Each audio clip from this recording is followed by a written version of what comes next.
검수완박법 중재안 합의에 대한 국민 여러분의 우려와 비판의 말씀을 겸허히 새깁니다.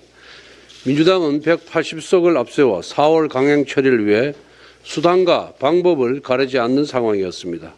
과거 공수처법, 검경수사권 조정법, 임대차 3법 등 국민에게 피해를 주는 악법도 민주당이 마음만 먹으면 다 통과시킨다는 것을 이미 수차례 겪었습니다. 소수당의 원내대표로서 국민 피해를 최소화하도록 중재안을 마련하는 것은 차악의 선택이었습니다. 중재안은 결코 검수완박이 아닙니다.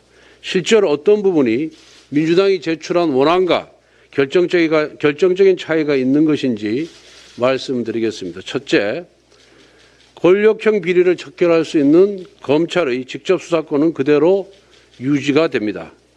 민주당의 원안대로라면 부패와 경제범죄에 대한 검찰의 직접 수사권이 당장 3개월 후에 사라집니다. 그렇게 된다면 지금 진행되고 있고 또 예정 중인 권력형 비리 수사가 모두 중단되고 면죄부를 주는 결과가 됩니다. 이것이 민주당이 검수완박을 급하게 밀어붙인 핵심 이유입니다. 하지만 협상을 통해 부패범죄와 경제범죄에 대한 검찰의 직접 수사권을 지켰습니다. 단순히 6대 중대범죄 중 2개가 아니라 이 2가지 부패범죄와 경제범죄는 검찰 특수부 업무의 대부분입니다. 따라서 검찰의 핵심 권한을 유지하였습니다. 부패와 경제범죄를 사소한 것만으로도 권력형 비리를 척결할 수 있습니다. 둘째, 검찰과 경찰 간의 견제와 균형의 핵심 권한인 보안수사권 박탈을 막았습니다. 3년 전 검경수사권 조정법 강행 통과로 90%가 넘는 대부분의 일반 범죄는 이미 경찰로 직접 수사권이 넘어갔습니다.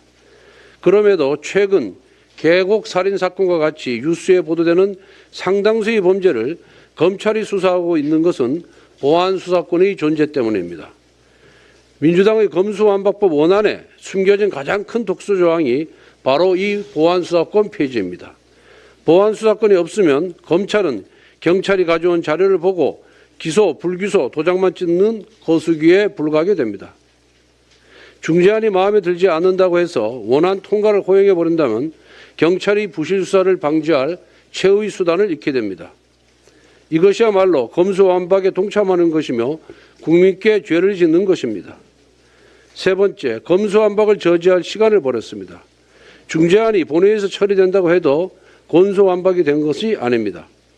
합의문에는 향후 검찰의 직접 수사권이 폐지된다는 강제적 문구가 없습니다. 검찰의 다른 수사기관의 범죄 대응 역량이 일정 수준에 이르면 폐지한다. 중수처에 발족하면 폐지한다는 내용이 있을 뿐입니다. 즉 국민적 동의가 없는 검찰 수사권 폐지는 여전히 불가능합니다. 다만 공직자 범죄와 선거 범죄에 대한 검찰의 직접 수사권이 빠진 부분에 대해서 국민들의 지적이 많이 있습니다. 기득권을 보호하는 것이다. 여야가 야합을 한 것이다. 지방선거를 앞두고 정치인들이 면제를 받기 위해서 선거 범죄를 집어넣은 것이다 라는 국민적 우려와 지적이 있습니다. 매우 뼈아픈 대목이라고 아니할 수가 없습니다. 따라서 이 선거 범죄, 공직자 범죄에 대해서는 국민들의 지적, 국민들의 뜻이 모일 수 있도록 여야가 머리를 맞대서 재논의할 필요가 있다고 생각합니다.